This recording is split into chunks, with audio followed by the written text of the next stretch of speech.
all we have right now is time and our attention. So where our attention goes needs to be really carefully thought out. Therefore, that's where self-knowledge comes in. As my compatriot Socrates said, the unexamined life is not worth living. So we need to examine our lives, examine our habits without judgments, and just begin with microsteps.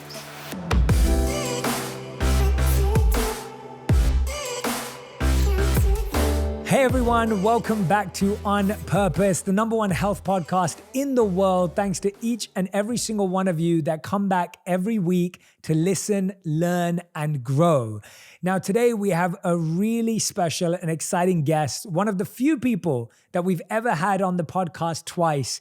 It is none other than my dear friend, mentor, and someone who I consistently tell you changed my life, the one and only Arianna Huffington. Now, I'm so thrilled because Arianna is the CEO and founder of Thrive Global. She's been named as the world's 100 most influential people by Time magazine and has also been included on the Forbes Most Powerful Women's list. She's a mother, best-selling author, businesswoman, as well as a dear friend of mine. And today we'll also be talking about Thrive Global's latest book, Your Time to Thrive. If you're someone right now who's been struggling, working from home, remote work, trying to figure out how to manage the stress of everything we've experienced in the last 12 months, this is the book for you. This is the podcast for you.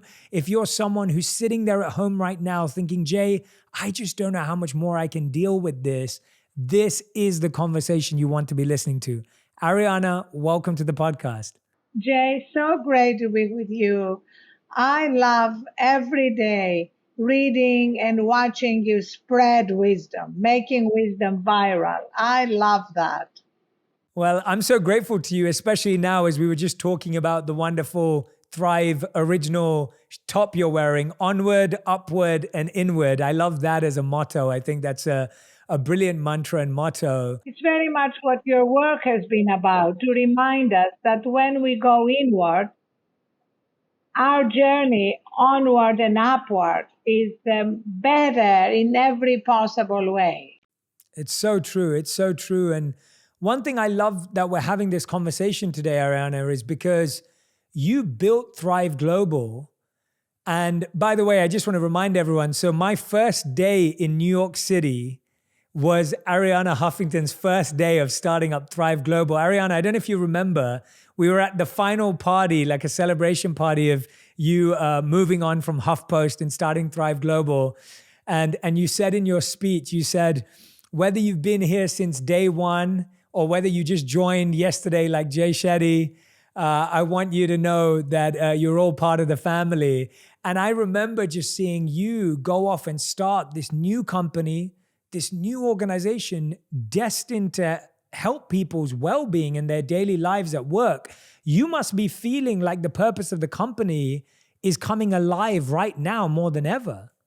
Actually, Jay, you're absolutely right. And anytime you leave something established and successful to start something new, there is a risk involved. And I remember actually agonizing over that decision and talking to Sheryl Sandberg, and she said to me, stop thinking about it. Just close your eyes and jump. And sometimes that's what life requires of us. And the themes that we build Thrive around, ending the stress and burnout epidemic, making well-being an essential and central part of our lives, have now become more important than ever. They've really gone mainstream because the pandemic has forced everyone, whether individuals or companies, to recognize, how foundational our well-being is to everything. And finally, Jay, ending the delusion that in order to succeed, we have to burn out, we have to power through exhaustion, we have to be always on, which is simply not supported by science or data or ancient wisdom. Absolutely, absolutely. And I think the level of burnout that we've seen in the last 12 months, and I would like to mention that whether that's companies that are growing or struggling in the last 12 months. Certain companies went through their biggest growth curve in the last 12 months and their employees have experienced burnout. And then other people obviously were laid off. What are some of the trends that you've noticed over the last 12 months of how people are experiencing burnout and stress and pressure? What have you been seeing through the data, through your company's work? In what are the biggest challenges that people are having? So, what we are seeing is that all the challenges we were facing pre pandemic have been exacerbated, which is a bad thing, but also a good thing. We can no longer avoid dealing with them. And the primary challenges that we are dealing with are, first of all, the mental health crisis, which existed before the pandemic, but now it's right in front of us with hundreds of millions of people around the world being affected with depression, anxiety, and also the skyrocketing increase of diseases, especially diabetes and heart disease, which also have become much worse because of the stress levels, but also it's forced us to realize that we are never going to be able to deal with the mental health crisis or all these diseases if we don't go upstream and change our behaviors. And that's why we wrote this book, to make it clear to people that changing behaviors through micro steps, small daily incremental steps, is very doable. To actually take lofty goals like I'm going to lose 30 pounds or give up sugar or work out every day, and break them down into the smallest possible actionable step. We call our micro steps too small to fail. And there are 8 chapters that break down all the micro steps. And the first one, because Jay, I believe it is foundational to our well-being, is sleep. As you know, I'm an evangelist on sleep. We all sleep, and increasingly during the pandemic, we've all had a harder time sleeping or falling back asleep after we wake up. In fact, there is a term called coronasomnia. But there are small daily steps we can take to improve our sleep and to reduce the stress, which makes it easier to sleep. I'm so glad that you brought up sleep and coronasomnia, which I had not heard actually. But I know when I read your book, Sleep Revolution, that really gave me the permission to feel like I needed quality sleep. It really did that. Like when I read it and you share the stories of so many of your friends, CEOs of large companies all over the world who prioritize sleep.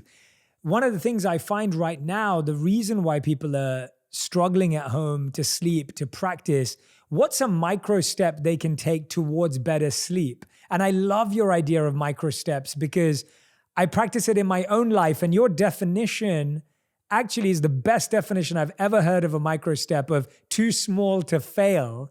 Because if you fail at a step, then it wasn't micro enough. And so that's a great, great definition. What's a great micro step we can all take towards getting better sleep during this time?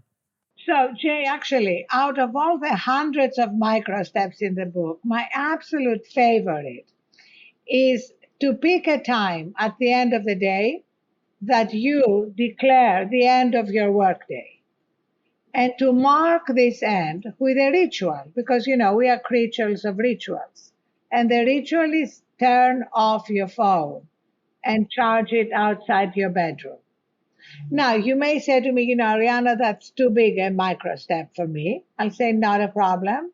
Jay, can you pick one day a week when you can do that? Maybe Friday night or Saturday night. Just start wherever you are. If you say, no, Arianna, that's too big a step for me, I say, okay, can you just put your phone on airplane mode? But instead of putting it on your nightstand, which 72% of people do, put it somewhere further away. So if you wake up in the middle of the night and you can't immediately go to sleep, most people, Jay, go to their phone. And that's like allowing your day life with all its challenges and problems to invade your night life, which is the time to really deeply surrender to sleep and recharge. So that's my favorite micro step. That's a brilliant micro step, and I love how compassionate and empathetic you are in simplifying it and making it easier every time. I love that micro step. I think it's absolutely brilliant, and I remember years ago you built those beautiful Yes, Thrive phone yes. beds. Yeah, they're And fantastic. phone bed is great if anybody listening has children and they're about to be given their first phone. We have this charging station that looks like a little phone bed. You can put the phones under the blanket, tuck them in, and reconnect in the morning. So you teach your children like phone hygiene, which is your phone and you don't sleep together. I think it's brilliant. I think it's such a cool idea, and you've made it trendy again for people to know how to have these habits. And I think what I like about your approach, Arianna, is that it's very real, and even that it's almost comedic. It's funny. It's playful. It's not like this harsh discipline. It's not military. There's this love and joy behind it. I see on Instagram you're always posting joy triggers. I always post your joy triggers. You are my go-to. I love it. You are my go-to place for joy triggers, and we both recognize the importance of joy. In fact, for me, Jay, um, joy is a barometer of how I'm doing. It's like at some point in my life, I knew I could be effective and productive, right? I didn't have to prove that to myself anymore. So my test now is, am I bringing joy into my daily life? I'm not talking about all the time. I mean, I'm dealing with challenges, I'm dealing with problems, I'm working on my own reactivity. I'm a work in progress, I'm on this journey. But if I can't find joy in what I'm doing, it means that I need to course correct. It's almost like a sign for me to course correct. And that's like the key to all our micro steps. To recognize that um, we all have this place of wisdom, peace, strength in us. It's like our birthright, right? And nobody lives there all the time. And the opportunity now is to be aware of when we are not there and how quickly can we course correct. It's almost like on course, off course, on course, off course, and a judgment free zone. Yeah, absolutely. I feel like right now, everyone's judging themselves to be the perfect person, the perfect partner, the perfect parent. And it's exhausting because we're all dealing with something that we've never experienced before. No one's ever been in this situation before in history. And here we are. What are some of the ways we can become more loving to ourselves, more empathetic to ourselves at these times? Because like you said, you're asking yourself, how can I bring joy into my life? I think a lot of people are asking themselves, well, maybe I'm not working hard enough with my kids, or maybe maybe I'm not working out enough, or maybe I've been. How do we train ourselves out of that, or how do we approach that and navigate that properly? Well, as you know, Jay, the first step is to accept where we are and not judge it. Mm. And loving ourselves is kind of a prerequisite for really, truly loving others out of our overflow. And so for me, gratitude is the antidote to anxiety, to stress, to guilt. So I practice what in the book we call habit stacking. So anytime I'm doing things that don't require my brain, like washing my hands, washing the dishes, washing my hair, I repeat to myself things I'm grateful for. Like right now, I'm having my bulletproof coffee. I don't know if you like bulletproof coffee, but I love it. And I'm grateful for this every morning. I'm grateful that I'm here with you, and it fills my heart. Um, I'm really very grateful every day that I do work that is meaningful, going back to on purpose, and has an impact on people's lives. I feel extremely grateful for that.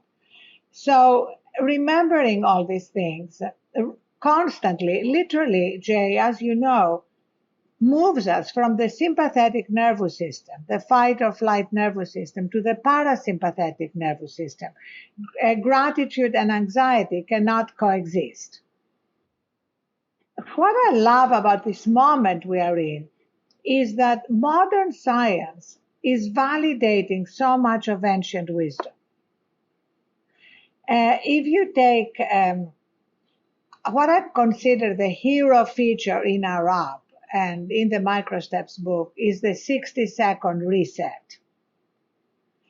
And I love the fact that if you tell people, can you take 20 minutes to meditate, they may throw their arms in the air and say, oh, Arianna, I don't have the time to take 20 minutes to meditate.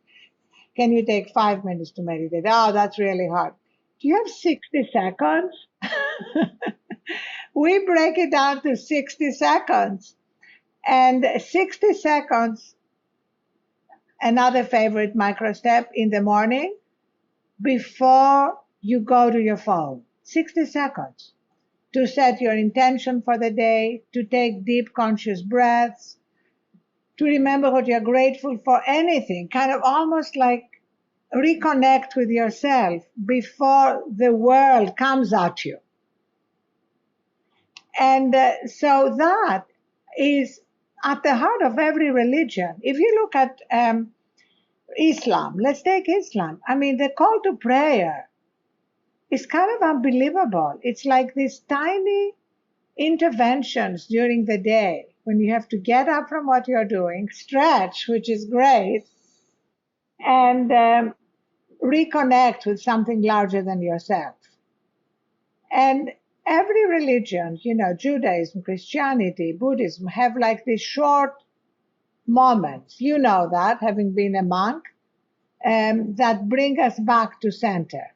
So we've integrated that in our app and in the micro steps for anybody who feels overwhelmed with their to-do list or their Zoom fatigue or whatever they're dealing with. That's such a brilliant piece of advice. And I love how, again, no one can say they don't have 60 seconds. And it's amazing that you spoke about Islam there for a moment too, because I was recently in Dubai, where the call to prayer is happening in the morning and throughout the day, the 5 times a day. And I went skydiving for the first time in my life. And the free fall is exactly 60 seconds. And so for anyone who doesn't say that 60 seconds is a long time, it's enough time to get your intention right in the morning. It's a brilliant amount. So the skydive was 60 seconds of free falling, and then 6 to 7 minutes of parachute falling once the parachute is released.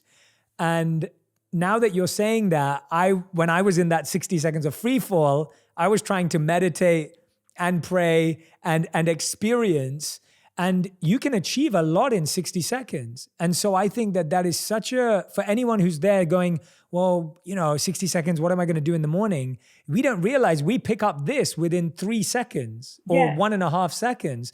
And so 60 seconds in the morning, that is such a brilliant invention. Because just being present with yourself and letting your heart rate naturally get up, letting your brain actually wake up, letting your mind wake up, that's such a great micro step. And now we've brought it into our team meetings at Thrive. So we start our team meetings with these 60 seconds. And we have, everybody can create their own reset. Like you could create a reset with pictures that you love of your wife, your loved ones, quotes, music, everything. And in 60 seconds, you are reminded of what you love about your life. So we play this. Somebody from the team plays their reset, which also connects us to each other. So there's so much we can do that connects us with ourselves, connects us with others, and doesn't take a lot of time. Wow. So every meeting starts with someone sharing their 60-second reset? Sharing the reset. I'll send you mine just to see. It has Yeah. pictures of my daughters, my favorite quotes like Rumi, live life as though everything is rigged in your favor, landscapes of Greece, music, and a breathing pacer. 60 seconds. I love that. I mean, every company should be doing this. This is brilliant. I love this advice. And I hope everyone who's listening and watching, I hope you're thinking about your Zoom calls and how you can start your next Zoom call with your company set differently. I hope that you can recommend this to people within the company. Arianna, tell us a bit about that. Let's say some of our listeners are inside an organization, but they're not necessarily a leader or a senior manager. How do they affect change? You've worked at the beginning of a company, you've owned companies, you've sold companies, you now have a new company, you have employees at all different levels. How does someone more junior in an organization create change when it comes to health and wellness? So, one of the great things about this time, Jay, is that these questions of well being and transformational change within companies is no longer just the province of HR. Everybody's talking about it, from the C suite to every intern. So anybody can raise their hand. There is such a greater opening to people expressing how they are feeling, if they need help, come up with ideas to suggest. And anybody who wants more ideas, please reach out to me on Instagram, LinkedIn, any any medium of communication, and we are happy to send you a lot of ideas. In fact, we have partnered with Zoom, and Zoom is bringing Thrive Reset as a downloadable app so that anybody can actually download it and be able to create their own reset. But even without that, anybody can have these 60-second protocols. For anybody who is maybe thinking, oh, this sounds like warm and fuzzy, for a high growth company, let me just tell you, I was interviewing Mark Benioff yesterday on my podcast. He's an investor in Thrive. And we were talking about how he starts meetings with closing his eyes for a minute. And everybody around him knows that he's not zoning out, he's not going to sleep, he's just coming fully present to tap into what is best in him, his creativity, his empathy, his best ideas. So I always like to make it clear that a lot of hyper successful people use these small micro steps to make them even more effective, and that these things are not like for people who just want to chill under a mango tree. Absolutely. No, I think I love that you've built an app into Zoom that's a Thrive Reset. I think that's fantastic. I think that we live at a time where we need these digital tools to remind us of being more present with our physical, mental, and emotional and spiritual selves. Because we've become so wired to our devices, we need our devices to help us in that process. How have you found, though, Arianna, that a lot of people just feel this addiction to scrolling? And you've worked with Tristan, who is obviously the social dilemma. I remember when you introduced me to Tristan's work years ago, before the social dilemma even came out. Tell us a bit about that approach that you've seen through your micro steps with people's addiction to scrolling endlessly. Like me and you look for joy triggers, but what if people are just scrolling on Instagram and TikTok and losing themselves in that? How have you found to help people remove that addiction from their lives? Well, first of all, it is a real addiction. And that's why our second chapter in the book is called Unplugging and Recharging. How can we unplug from what has become so dominant in our culture? Basically, everybody in our lives is competing with our phone. Your wife, your children, your friends. It's as though this thing is the most interesting thing in our lives, and we can't separate ourselves from it. So, as Thich Nhat Hanh said, it has never been easier to run away from ourselves. Mm. Yet at the same time, we can use paradoxically digital tools to help us disconnect from technology. It is a paradox, but truth is often paradoxical. So, the reset example is one of them. But the fundamental problem of our addiction, because it is real, requires us to take steps. For example, if you are particularly addicted to Instagram, take it off your front page so that you have to download it. You have to be intentional to go there. I mean, there are great stuff. There's great stuff on Instagram. Really, I mean, I love following you, and I get joy from the quotes and from everything you have. But there's so much that leads to comparisons that makes people feel less than. Um, that is just something we need to honor and love ourselves enough not to expose ourselves to all that, because all we have right now is time and our attention. So where our attention goes needs to be really carefully thought out. And therefore, that's where self-knowledge comes in. Um, as my compatriot Socrates said, the unexamined life is not worth living. So we need to examine our lives, examine our habits without judgments, and just begin with micro steps. If you can't take a social media account you're particularly addicted to off your phone, can you move it to gray? Can you end all notifications that are not personal? I have no notifications on my phone. I don't get breaking news because, first of all, 99% of the time it's not breaking. And second, anytime I don't want to be constantly interrupted. That's how we need to see that. Anytime I want to get the news, I go get the news. But it's on my timing. Yes, I love what you said there of setting the time of when do we want a piece of information? When do we want to reach out to this person? When do we want to connect with this idea? I think that what you just said is intentional, curated living. And unfortunately, our world has made us unintentional livers. We live unintentionally and unconsciously, where we're just exposed to whatever anyone feels like exposing us to.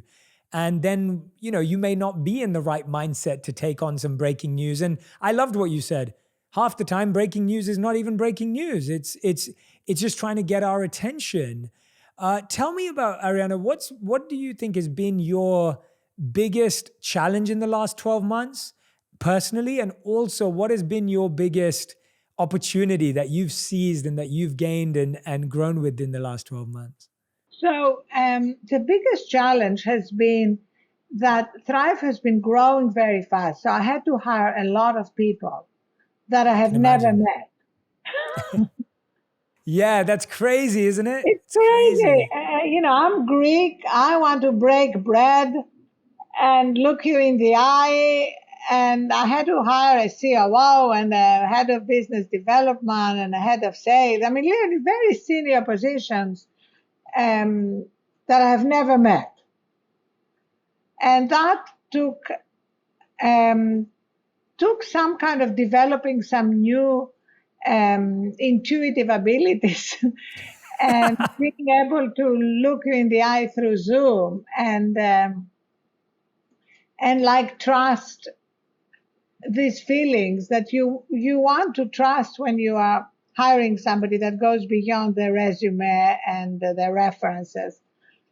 The best thing has been that in this year of incredible pain and grief, we can never underestimate that. It's been a year of unbelievable losses of life, financial losses.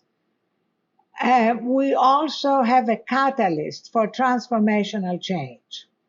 And as you know, Jay, transformational change is hard. Like we have known for a while that we had to change the way we work and live, that the breathless, frenetic way we're living is not sustainable. We have known for a while that the growing inequalities in our country are unsustainable and unjust, racial inequity. We've known for a while about the existence of these problems. I've been to so many conferences about inclusive capitalism, etc., planetary sustainability, but so little has been done. And now, as somebody said, a crisis is a terrible thing to waste. So we have an opportunity to use this crisis as a catalyst for fundamental change. I agree. What really resonated with me with what you were saying is this challenge of having to create human connection through digital media where we've never met someone. I think that is it's truly, I've also made mistakes in that department in the last 12 months, because in the same way my work was growing and I've had to think about hiring and recruiting through digital, and I haven't got it right many times because your intuitive capabilities through a screen. I mean, we know each other, we've spent time together, and so this is very comfortable. Yeah. What are some of the questions that you've asked people that you think were really powerful, that people here today, if they're listening or watching, could use in their digital meetings with people to help understand people better? What are some of your favorite questions in interviews or questions in conversations that you feel have helped your intuitive abilities? So if you are going to work with somebody, for me, the most important thing is what is our number one cultural value at Thrive, and this is compassionate directness. This is my number one cultural question, because in any relationship, whether personal or professional, things come up that you are not happy with. That frustrate you. I mean, you've talked about it even with your beloved wife. You may have arguments, disagreements. You need to have a way to express them. Otherwise, they fester and they become toxic. The same applies to professional relationships. And if you're not able to surface discontents, frustrations, disappointments, and express them, you can't deal with them. And Jay, it's much harder for people to do that than it sounds. So I try to dig deep. I asked for examples where they were able to be direct with a manager, with anybody. It's not just with peers, to express, to disagree. And I feel cultures that have achieved that are healthy, thriving cultures. And otherwise, a lot festers. If you come to me, if you work at Thrive and you come to me and complain about someone in the company, everybody knows. I'll say, okay, let me just bring them in, or let us just all get together on a Zoom and talk about it. I don't want to hear about it without the other person being present. I don't accept anybody coming to me to complain without that other person being there, so that everything can be aired together. That for me is number one. Unless, somebody comes and complains about something illegal or egregious or sexual harassment or something. I'm talking about the everyday complaints of people who work together. Yes, absolutely. It's so, when you talk about your values so strongly, and I love that compassionate directness. Again, it's a paradox. Yes, you want to be compassionate. You don't want to be adversarial, but you want to be direct. Yes. How do exactly. you find that? Are you good at that? You know what, Arianna, I've realized that recruitment is a completely different skill to the attracting of energy in your life. So I feel like me and my wife have very similar values, and we've found that, thankfully. And I have really good friends and I have really good relationships. But I find that recruitment is a real challenge. It's difficult to truly understand if you can be of service to that person and if that person is also going to serve with the same values. And I think I'm learning. I think I'm genuinely speaking, I'm learning. I'm reading a lot about it. That's why I'm asking you about it is very useful. And I like how value-centered your approach is. Because I think today also what's really interesting is I was hosting a panel for LinkedIn the other day, or multiple panels. And one of the biggest talking points was around the difference in well-being needs of a diverse organization.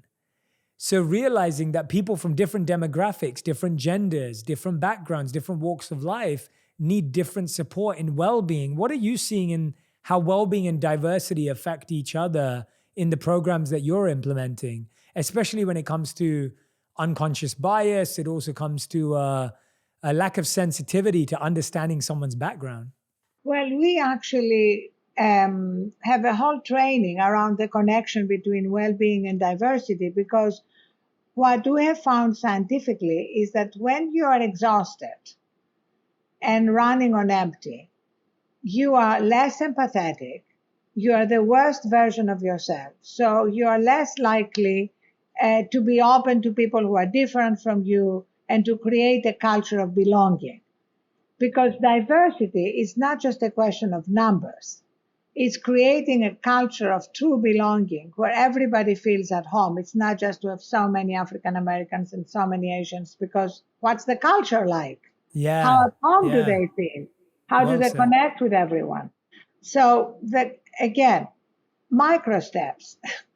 Going back to the recruiting conversation, and that applies to people applying for jobs as much as to people hiring. Never enter that conversation if you are tired. I know it sounds very simple, but anytime I've interviewed and I'm tired, I miss all the subtle things. Yes. Yes. And also psychologically, you just want to cross one more thing off your to-do list. Mm-hmm. Mm-hmm. So you are like more likely to just say, okay, good, that sounds good enough. Especially in times like we're living through now, when we can't just do maintenance. Like these times are challenging. We need to be able to access our creativity and our empathy and the best in us.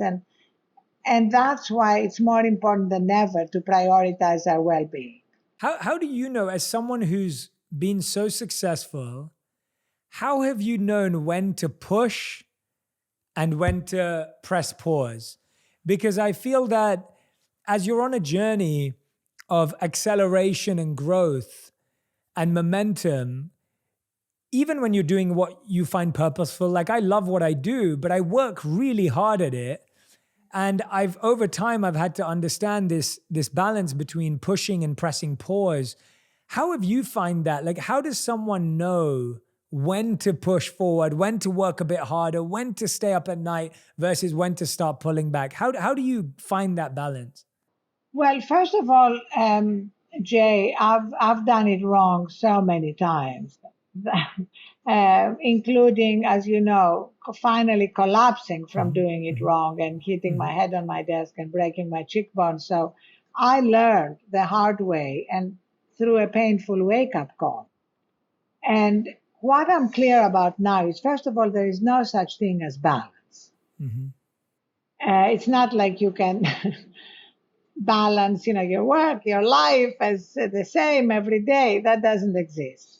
Agreed. The key is, what are the baseline things you need to do to show up your best? For me, my baseline is sleep. And the science on sleep is categorical. Like, unless you have a genetic mutation, I don't know if you do, people with a genetic mutation only need 4 hours of sleep, and that's 1 to 1.5% of the population. The rest of us need somewhere between 7 and 9. Tom Brady famously says that he gets 9 hours of sleep a night, and he considers it absolutely instrumental to being able to win a Super Bowl at 43. So if he had said, I really want to win the Super Bowl, I'm just going to power through exhaustion and and work out and train more, he would not win.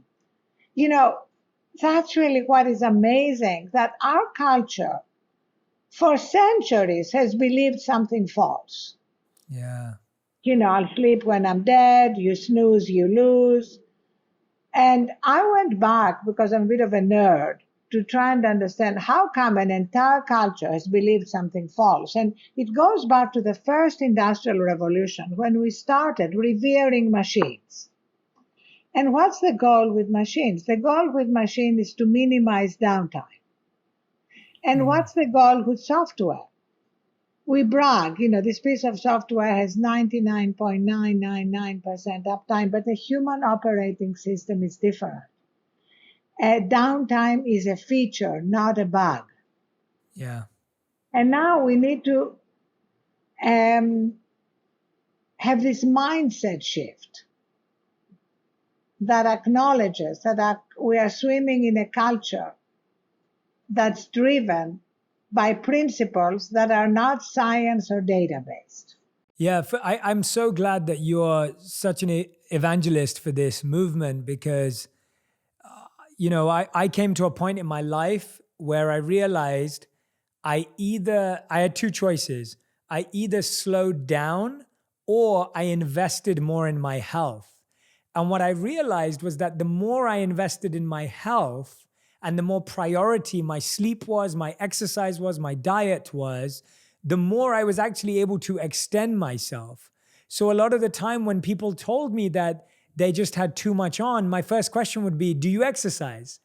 And they would say, no, I haven't exercised for years. And I'd be like, okay. And then I'd say, well, do you sleep 7 to 9 hours? And they were like, no, I sleep like 6. And I was like, oh, okay. So you start to realize that a lot of our experience of low productivity or effectiveness or burnout is because we're not actually investing in our health. So I know that when I've exercised and when I've slept well, I can actually do more in less time. And as you said, you don't want to do an interview when you're tired because you make mistakes. You feel like you're actually making better decisions. This morning, I played an hour of tennis and I meditated for 2 hours before that. So now when you're getting me, you're getting like the best version of me. I also love slept. it.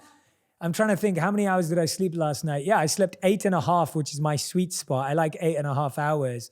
So I slept 8.5 hours last night. So I'm able to give you my best energy. And you're so right that if I'd missed tennis today, if I didn't meditate, if I'd slept badly, I would feel like this was a lot harder, right? Like I would, Yes, even though it's the exactly. same thing. And also it would feel just like another chore. Like, Yes. like, oh, another thing I have to do.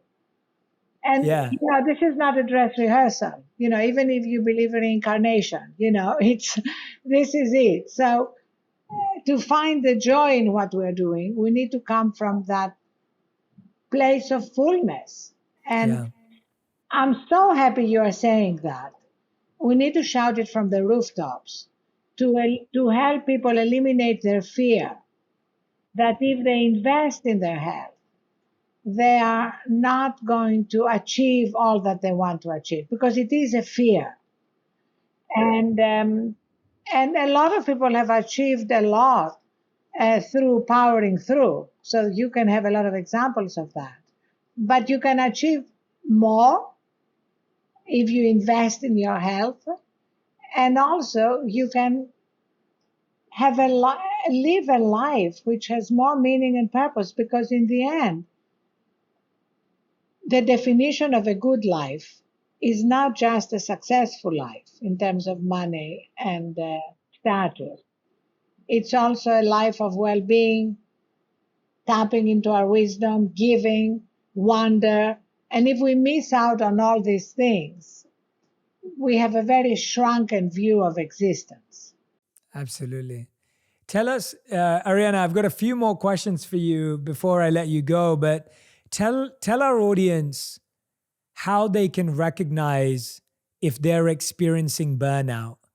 Because I feel that today we don't even know when we're experiencing burnout, because we don't have that time to sit with ourselves and we're not aware.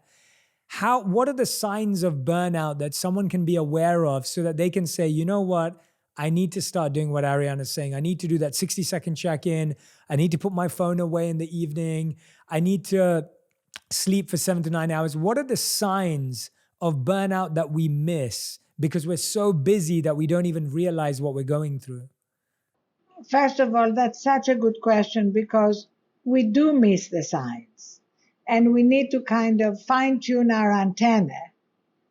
I would say there are three signs that are predominant. And the first is actually when we begin to feel to be very negative and cynical about our work, our lives. That's a sign that we are not connected to our center and our essence. The other is when we really wake up in the morning and everything feels like drudgery. Like we can still do things, we can be transactional and get through a busy schedule, but we have to be pushing ourselves. And often we find ourselves going to carbs or sweets to give ourselves energy. And I love my coffee, nothing wrong with coffee, but I stop having caffeine at 2 o'clock so that it doesn't affect my sleep. And noticing, all these like ways that we try to fuel ourselves because we don't really have any natural healthy fuel in us. And the other is very simply our productivity. I mean, you can see it in any area of your life. When you're running on all cylinders, things can be done so much faster. You are clearer, and when you're exhausted, it's like, I mean, for me, like trying to write an article when I'm exhausted seems like overwhelming. So there are so many little signs that we can begin to notice. And the other thing I'm a big believer in, and we practice at Thrive, is having an accountability buddy. You probably do that with your wife, but having somebody who can say to you, hey, Jay, you seem off today, or you haven't done this, and not in a critical way, but, can you stop for 60 seconds? Is there something this afternoon that we can reschedule? Kind of see your schedule also as something that is fungible. If you're not feeling fully yourself, there are some things that can't be rescheduled unless you're really on your deathbed, and other things that you can reschedule. Yeah, I love that. The accountability thing for me is huge.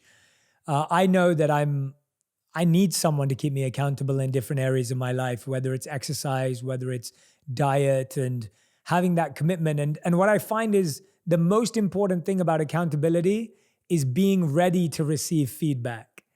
Because you can find an accountability partner and you can find an accountability buddy, but if you don't want to be told that you're wrong or that you could improve something, it all goes wrong. And I find that with my wife, she's so good, but if I have my big ego on that day, you don't allow yourself to receive it because you just want to defend yourself. No, I'm getting it right. But I've found that in my own practice, being able to be humble enough to actually hear someone out and realize they're telling you for your own good. Like my wife will always say to me, eat slower, eat slower. She'll always say to me, you're eating too fast. And I'll be like, yeah, but I've got so much to do. I'm so busy. I've got to go to this place. And she's just saying it for my own good. She's just, she's not saying it for her body. She's saying it for my digestion and my body. And I think being able to receive humbly is a really, I definitely, it's something I think that we all struggle with and can work on more.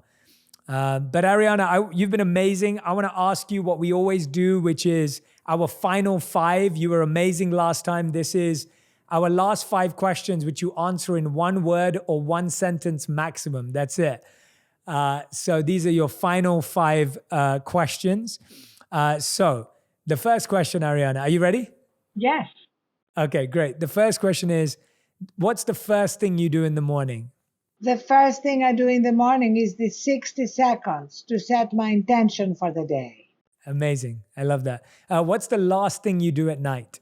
The last thing is to write down 3 things I was grateful for the day, from the day. Beautiful. Question number 3. A habit you wish you started earlier? Recognizing that life is shaped from the inside out, and that changes all the habits. I love it. Question number 4, a habit you're trying to develop right now or something you're trying to work on right now. I'm working on reactivity, so being less reactive, taking deep breaths, and then acting or saying something. Nice. I like that. Okay. And 5th and final question, your favorite micro step from the book, Your Time to Thrive. So my favorite micro step beyond everything we discussed is the recognition of the superpower of our breath. And specifically practicing what Navy SEALs practice, box breathing. I know that's more than a sentence, but inhale to the count of 4, pause to the count of 4, exhale to the count of 4. Absolutely. Great advice, great insights. Everyone, please, please, please, if you're listening to this right now, Your Time to Thrive will be available everywhere books are sold. Make sure you go and grab a copy. I really believe that right now is the time to build these micro steps when we're in this stress, in this pressure, in this challenging situation. There's no better time. Don't wait for the right time or a good time or a better time to build these micro steps. If you build them right now, you're going to feel so strong, so confident, and so powerful when we move out of this space slowly into the future. Arianna, I thank you for your amazing insights. I loved everything you shared today, and they're so practical yet so philosophical. And I miss you. I just want to hang out with you again and see you. We need to break bread together. And let me know what color you want, and I'll send you onward, upward, inward, words to leave you with. If you want even more videos just like this one, make sure you subscribe and click on the boxes over here. I'm also excited to let you know that you can now get my book, Think Like a Monk, from thinklikeamonkbook.com. Check below in the description to make sure you order today.